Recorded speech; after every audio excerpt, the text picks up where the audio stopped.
Assalamualaikum warahmatullahi wabarakatuh. Selamat siang dan salam sejahtera bagi kita semua. Perkenalkan, nama saya Nartin SE MSI, dosen Fakultas Ilmu Administrasi Publik pada program studi Ilmu Administrasi Negara di Universitas Laki Dendeng.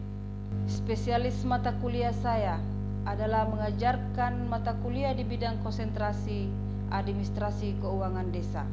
Pada kesempatan ini, saya akan menjelaskan mata kuliah yang saya ampu, yaitu mata kuliah administrasi keuangan desa dengan menggunakan teknik DIA, yaitu Delivery, Interaction, dan Assessment. Sebelum saya menjelaskan teknik pembelajaran DIA pada mata kuliah administrasi keuangan desa, maka saya akan menyampaikan deskripsi mata kuliah saya, yaitu mata kuliah administrasi keuangan desa, di mana mata kuliah ini adalah mata kuliah wajib pada program studi ilmu administrasi negara, yang mana mata kuliah ini memberikan informasi tentang administrasi keuangan desa.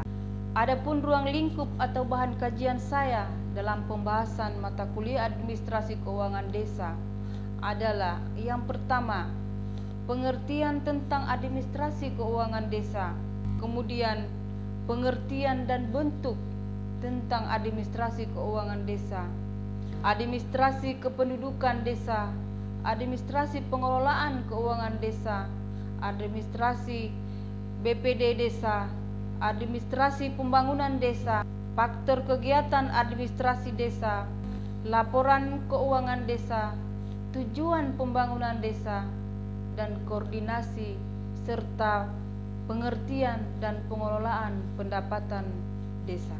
Dalam perkuliahan saya ini, saya laksanakan 16 minggu dan 14 kali tatap muka, 2 kali yaitu ujian tengah semester dan ujian akhir semester pada mata kuliah administrasi keuangan desa. Dan saya sebagai seorang dosen selalu memberikan tugas-tugas yang bersifat terstruktur, berdiskusi kelompok, serta memberikan kuis-kuis yang bisa dipahami oleh mahasiswa, yang mana di akhir perkuliahan atau di akhir pertemuan perkuliahan ini mahasiswa dapat dan mampu memahami serta mengetahui, mempunyai wawasan yang luas mengenai administrasi keuangan desa. Adapun capaian pembelajaran mata kuliah, yang pertama, mahasiswa dapat memahami dan mengerti tentang pengertian administrasi keuangan desa.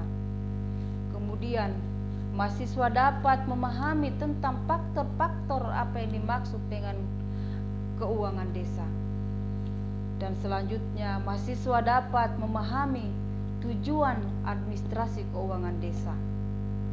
Mahasiswa dapat memahami dan mengetahui keuangan desa dan pendapatan asli desa. Mahasiswa dapat memahami tentang ruang lingkup pengelolaan dana desa. Mahasiswa dapat memahami apa yang dimaksud dengan administrasi keuangan desa, pengertian daripada keuangan desa, pemahaman tentang keuangan desa. Kemudian mahasiswa mampu dan dapat memahami tentang pengelolaan dan kombinasi tentang pengelolaan dana desa. Dan mahasiswa dapat memahami tujuan daripada pembangunan desa. Adapun deskripsi mata kuliah saya tentang administrasi keuangan desa, yang mana administrasi keuangan desa merupakan ilmu pengetahuan yang membekali mengenai pengelolaan keuangan desa, administrasi keuangan desa, fungsi administrasi keuangan desa, pengelolaan dana desa, keputusan kepala desa, dan inventaris kepala desa. Merujuk dari referensi pembelajaran mata kuliah saya, yang pertama, Puji Agus SST AK MAKCA 2018 menggambarkan sistem dan prosedur Permendagri nomor 20 tahun 2018. Kemudian pengelolaan keuangan administrasi desa oleh Abdul Rahman SE MSc. Kemudian administrasi dan keuangan desa, yaitu pedoman umum penyelenggaraan pemerintahan desa. Di samping itu mempunyai pendukung dengan buku-buku jurnal yang terupdate dan pengelolaan dana desa tahun 2021 oleh Dr. Anda Parida, dan pedoman pengelolaan dana desa tahun 2021 oleh Dr. Anda Parida Kurnianingrum MM Kasubit sebagai fasilitas pengelolaan keuangan desa. Dalam pembelajaran yang saya lakukan menggunakan metode tatap muka yang bersifat daring, menggunakan media PPT dan juga media online seperti Classroom dan Zoom. Dari metode DIA, yaitu metode interaction, bagaimana saya sebagai seorang dosen berinteraksi dengan mahasiswa yang saya ajarkan agar mahasiswa memberikan pertanyaan-pertanyaannya secara terbuka, kemudian bebas memberikan pendapat secara terbuka dengan metode pembelajaran yang saya berikan sesuai mata kuliah administrasi keuangan desa. Teknik penilaian saya berikutnya adalah teknik penilaian asesmen, di mana teknik penilaian ini adalah cara saya menilai mahasiswa dalam skema penilaian yang saya lakukan, yaitu menyampaikan di awal perkuliahan saya dengan mempunyai kriteria-kriteria dan poin-poin dalam penilaian. Adapun kriteria dan unsur-unsur penilaian saya adalah yang pertama, tugas dengan nilai 15%, sikap 10%, pengetahuan umum 15%, dan ujian tengah semester 30%, dan ujian akhir semester 30%. Berikut cuplikan rekaman video mengajar yang saya lakukan. Selamat menyaksikan. Assalamualaikum warahmatullahi wabarakatuh. Waalaikumsalam warahmatullahi wabarakatuh. Selamat siang dan salam sejahtera bagi kita semua. Ya. Baik, sebelum kita mulai dengan materi perkuliahan kita, perlu saya buat satu persepsi yang harus kita sepakati bersama dalam mengikuti materi perkuliahan saya. Yang pertama, 15 menit sebelum kuliah dimulai, mahasiswa sudah berada di ruang kelas. Kemudian yang kedua, mahasiswa harus memakai pakaian bebas rapi. Kemudian yang ketiga, kehadiran maksimal 95%. Dan 4, pemberian tugas 20%, ujian tengah semester 30%, dan ujian akhir semester 50% penilaiannya. Kemudian selanjutnya pertemuan kita dalam sebanyak 8 kali pertemuan, karena mata kuliah ini diatur oleh 2 orang dosen, yaitu saya sendiri Nabi SEMSI, kemudian dosen kedua yaitu Krisbiantoro Esos MH MAP. Jadi demikian yang menjadi kesepakatan kita bersama dalam materi saya yang perlu kita sepakati. Oke. Baik, dengan adanya kesepakatan tadi yang perlu kita perhatikan, maka hari ini kita akan masuk dalam materi administrasi keuangan dasar.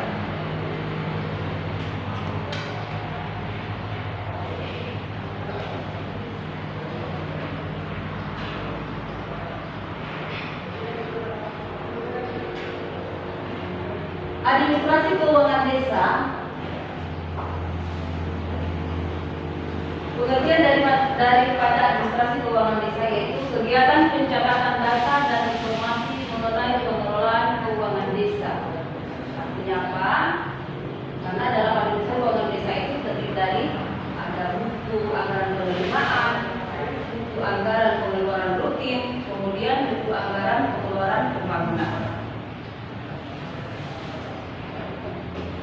Selanjutnya, ini perlu saya jelaskan di sini dan jadi sebagai registrasi menurut peraturan Permendikbud nomor 32 tahun 2006. Yaitu ada 8 buku tentang informasi mengenai kegiatan pemerintahan desa.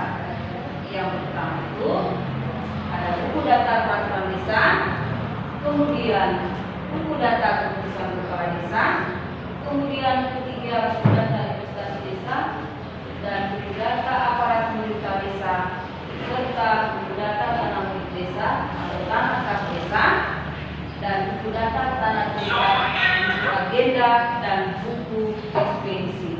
Jadi dari 8 buku tentang informasi mengenai kegiatan pemerintah desa dalam peraturan Menteri nomor 32 tahun 2006 itu yang perlu kita perhatikan ada 8 buku tentang administrasi desa.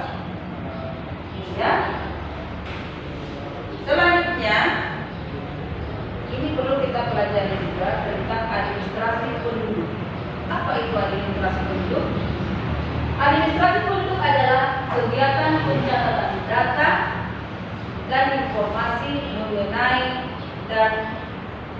penduduk dan mutasi penduduk. Ada dua ya, tentang pengertian daripada administrasi penduduk. Adalah kenapa perlu kita pelajari tentang administrasi penduduk dalam administrasi keuangan desa? Karena administrasi keuangan desa itu bersangkutan dengan administrasi kependudukan, karena di sana ada warga, ya, atau penduduk. Beda ya warga dengan penduduk. Kalau penduduk apa itu penduduk? Habibah mungkin? Ya. Itu orang atau warga yang menduduki suatu wilayah yaitu di desa. Iya. Kalau masyarakat? Mencakup semuanya. Ya. Mencakup semuanya masyarakat. Mencakup semua kalau masyarakat. Beda ya kalau penduduk dengan masyarakat. Jadi perlu kita lihat di sini tentang informasi mengenai penduduk dan mutasi penduduk. Apa itu mutasi penduduk? Ya, perpindahan. Ini mutasi yang berarti dipindahkan. Misalnya warga desa A ada yang pindah ke desa B, misalnya itu harusnya buku mutasi namanya. Jadi di sini kita lihat ada 4 buku data induk penduduk desa, kemudian buku data mutasi penduduk desa itu terpisah, buku induk dengan buku mutasi. Kemudian buku data rekapitulasi jumlah penduduk akhir bulan. Jadi setiap bulan itu aparat desa yang menduduki jabatan itu dia harus membuat buku tentang data penduduk rekapitulasi penduduk desa. Kemudian buku data penduduk sementara. Kenapa ada buku data penduduk sementara? Kenapa harus ada buku data penduduk sementara? Karena apa? Karena bisa saja penduduk setempat atau penduduk yang baru masuk bisa saja hanya datang sementara saja. Ya, makanya itu ada buku pencatatan sementara. Selanjutnya, ini kita berbicara dari judul kita administrasi keuangan adalah administrasi keuangan adalah kegiatan pencatatan data dan informasi mengenai pengolahan keuangan desa pada buku administrasi desa. Artinya apa? Di sini kita lihat ada 7 buku kas. Buku kas yang perlu diperhatikan tentang administrasi keuangan desa. Mungkin di tempat kalian ada yang sudah menjadi aparat desa misalnya. Jadi ini ada 7 hal-hal yang perlu diperhatikan dalam buku administrasi keuangan desa. Itu sangat penting ya. Siapa tahu ada menjadi ketua desa atau tahu menjadi aparat desa, ini pasti ada pelajaran. Pasti ada mengetahui tentang buku anggaran penerimaan dan sampai buku kas membantu pengeluaran keuangan. Ini yang sangat perlu dipelajari dalam administrasi keuangan desa.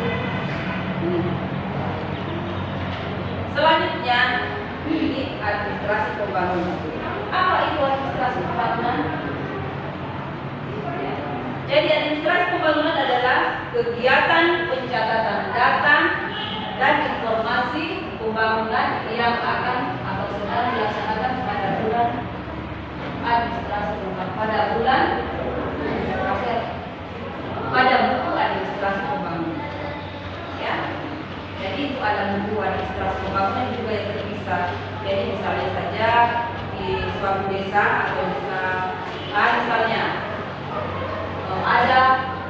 pembangunan yang akan dijalankan. Itu harus ada bukunya supaya gampang kepala desa mengontrol. Ya, jadi sudah terpisah, ada tadi berapa, ada 7 buku kas yang ada di desa itu. Setiap kepala desa itu harus tahu. Jadi di sini ada satu buku rencana pembangunan. Kenapa ada buku rencana pembangunan? Karena memang setiap pembangunan yang masuk di desa itu harus ada perencanaan, ya. Kemudian buku kegiatan pembangunan. Setelah terjadi kegiatan, setelah terjadi rencana, kemudian ada kegiatan. Kemudian buku inventaris proyek. Apa itu buku inventaris proyek? Apa buku inventaris proyek? Yaitu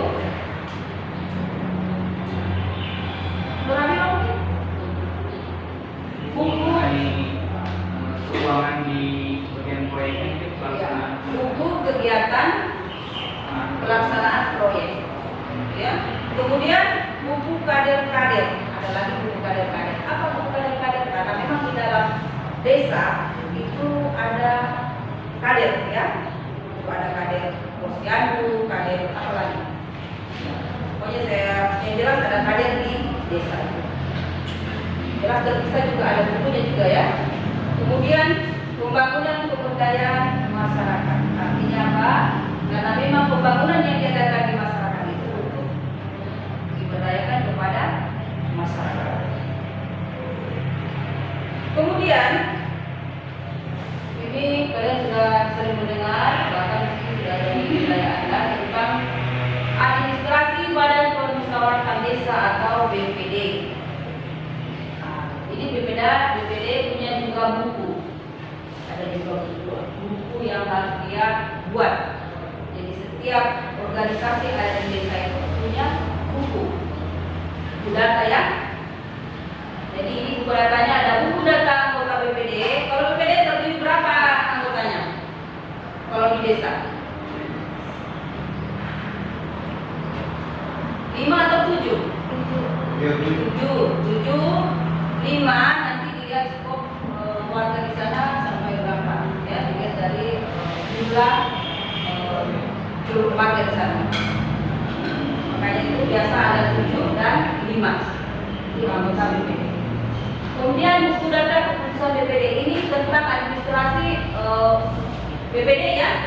Ini ada 5. Dia juga membuat buku ekspedisi. Kemudian buku agenda BPD. Untuk BPD, ya. Selanjutnya, faktor dalam kegiatan administrasi adalah, nah ini, faktor dalam kegiatan administrasi adalah, ini maksudnya faktor yang ada dalam administrasi yang dilakukan oleh orang yang bisa bekerja sama dan mencapai tujuan.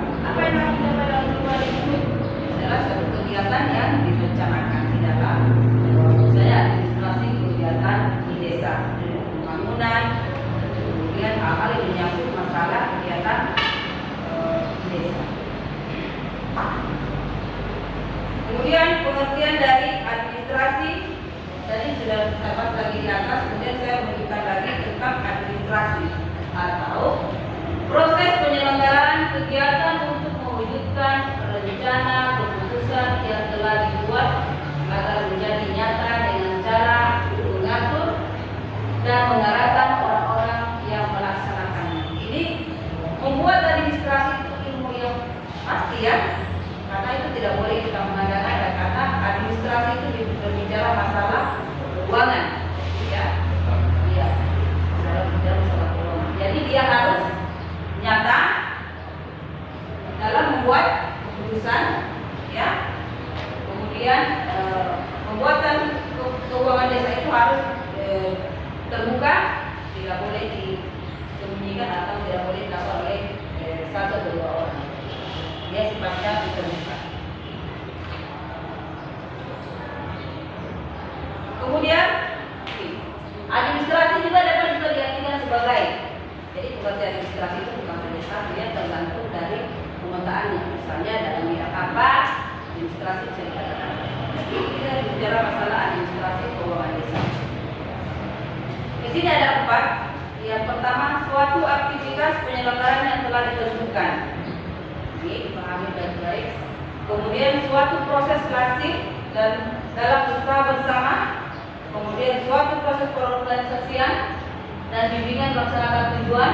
Kemudian suatu proses penyelenggaraan usaha kerja sesama kelompok manusia untuk tujuan tertentu.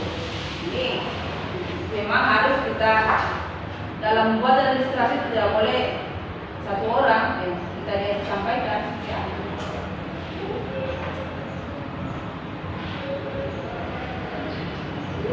Selanjutnya kita masuk di administrasi pengelolaan keuangan desa yang berdasarkan Permendagri nomor 20 tahun 2018 dan dimulai pada tahun 2009. Ini adalah pengelolaan yang baru, ya, yang baru ini tentang pengelolaan keuangan desa yang merujuk pada Permendagri tentang pengelolaan keuangan yang terbaru, yaitu keuangan desa yang terbaru adalah kaum keuangan atau bendahara desa selaku urusan yang memegang teknis pengelolaan keuangan desa. Jadi bukan bendahara desa, tetapi Undang-Undang Nomor 2 ini tahun 2018 dan dilaksanakan pada tahun 2019. Jadi yang membidangi keuangan desa itu adalah kaum keuangan. Jadi bukan lagi bendahara desa. Jadi kaum keuangan yang membuat administrasi keuangan desa. Jadi tidak bisa juga bendaharanya. Kemudian selanjutnya dalam pelaporan keuangan desa ada 3 format. Nah, ini yang perlu kita perhatikan, ada 3 format. Yang pertama format pengaturan keuangan desa, kemudian format usaha keuangan desa, kemudian format pelaporan keuangan desa. Ada 3 yang perlu kita perhatikan tentang perbuatan laporan keuangan. Ini tidak terlepas. Ini yang 3. Kemudian tujuan pembangunan desa berdasarkan Undang-Undang Nomor 2006 Nomor tahun 2014 tentang desa. Ini kita lihat Undang-Undang Nomor 6 tahun 2014 tentang desa. Yang pertama itu meningkatkan kualitas hidup manusia. Artinya apa? Memang dalam situasi seperti ini COVID, yang perlu diperhatikan adalah kesejahteraan masyarakat, ya. Jadi makanya di desa-desa banyak yang dibutuhkan dana-dana yang tertentu. Misalnya ada yang dapat apalagi namanya PKH, kemudian bantuan tunai langsung, apalagi banyak ya bantuan-bantuan lain yang sejak ada COVID itu yang ditunjukkan oleh pemerintah di pusat.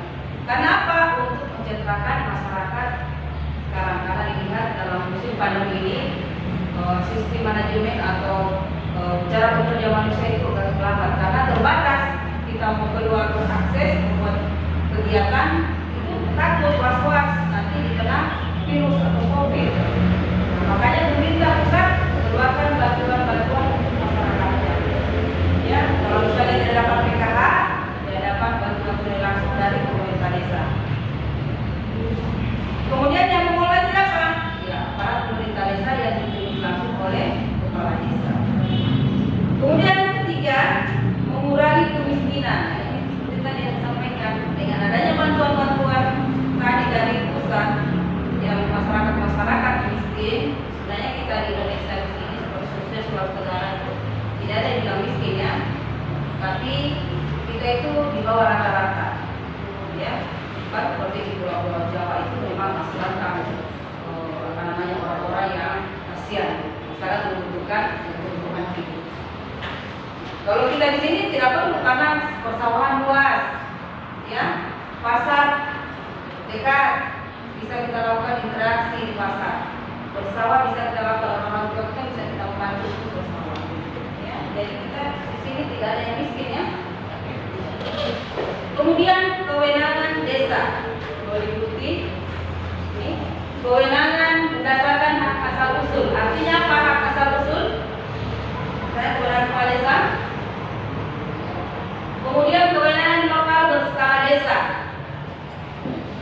Kemudian kewenangan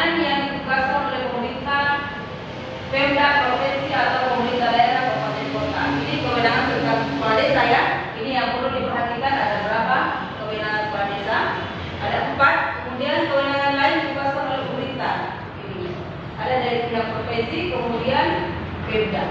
Ini kewenangan kepala desa ya. Dia merujuk pada ini Undang-Undang Nomor 6 Tahun 2014. Kemudian kita lihat di sini tentang pendapatan desa. Jadi kita lihat ada sumber pendapatan desa, kemudian dana desa. Nah, sekarang kita lihat di sini ada 7, kemudian dana desa. Dana desa kan kita sudah tahu dari mana asalnya. Kemudian sumber pendapatan desa itu kita sudah bisa pahami di desa masing-masing. Seperti misalnya desanya A, desanya siapa? Habibah. Itu pendapatan desa di sana apa saja? Misalnya 1, BUMDes, ya itu pendapatan desa ya.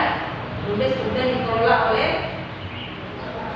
masyarakat, ya karena BUMDes itu diberikan untuk bagaimana masyarakat bisa mengelola, diperbantukan kepada kecamatan yang sangat membutuhkan. Kalau misalnya di tempat saya itu BUMDes, dari tadinya itu dikasih bantuan hanya 50 juta, ya sudah berkembang. Jangan 50 juta, begitu ada pemeriksaan, sisa dananya sisa 30 juta, kemana 20 jutanya? Berarti itu tidak berkembang. Jadi siapa yang melakukan berarti masyarakat atau pengelolanya yang tidak transparan. Karena memang pengelolaan keuangan itu sangat transparan ya, tidak boleh kita mengelola secara tertutup. Karena ada juga kepala desa yang suka bermain ya. Mudah-mudahan kita tidak ada ya desa kita yang sering bermain. Bagaimana penerapan yang ada di Kabupaten Konawe ini? Apakah sudah semua desa menerapkan banyak buku itu atau masih sebagian? Iya. Kalau untuk penerapannya buku-buku di seluruh Kabupaten Konawe ini, karena desa saya tahu di sini ada 300 lebih desa, itu setiap desa itu harus ada buku, namanya buku pertanggungjawaban, mulai dari keuangan, kemudian buku pendapatan, program pembangunan itu harus ada. Ya. Jadi salah satu wilayah itu bukan saja menonton ya, hanya dijadikan saja satu desa, tapi kearsipannya tidak ada. Bagaimana dikatakan satu desa? Masyarakat saya saja tidak tahu, jumlah penduduknya saja tidak tahu. Makanya itu ada arsip desa yang harus dia simpan. Seperti tadi yang saya jelaskan, berapa macam buku. Seperti di BPD itu ada bukunya. Jadi BPD juga itu harus dia tahu. Ya. Karena BPD dengan kepala desa itu mitra kerja ya mereka. Jadi bukan kepala desa atasannya BPD, tidak. Karena BPD dengan kepala desa itu adalah mitra kerja. Dia harus dipahami. Siapa tahu Anda di sini ada yang jadi anggota BPD, ya. Tapi dalam memberikan satu keputusan itu harus sama-sama dengan BPD, seperti pengambilan keputusan dalam pembangunan, perencanaan pembangunan misalnya, atau kegiatan-kegiatan yang ada dalam masyarakat. Itu harus dilibatkan oleh BPD, bukan saja kepala desa. Ya, karena BPD dan kepala desa adalah mitra kerja. Ya, perlu diperhatikan ya, perlu diingat karena besok-besok tidak menutup kemungkinan di sini ada yang menjadi kepala desa atau ibu lurah atau ibu desa. Ya, jadi kepala desa itu bukan jabatan yang rendahan, bukan. Ya, jangan Anda bilang oh saya tidak mau jadi kepala desa karena kepala desa itu skopnya kecil, hanya berada di wilayah. Dan itu kepala desa adalah jabatan yang paling populer sekarang ya. Ada lagi yang bertanya? Baik, karena materi saya cukup,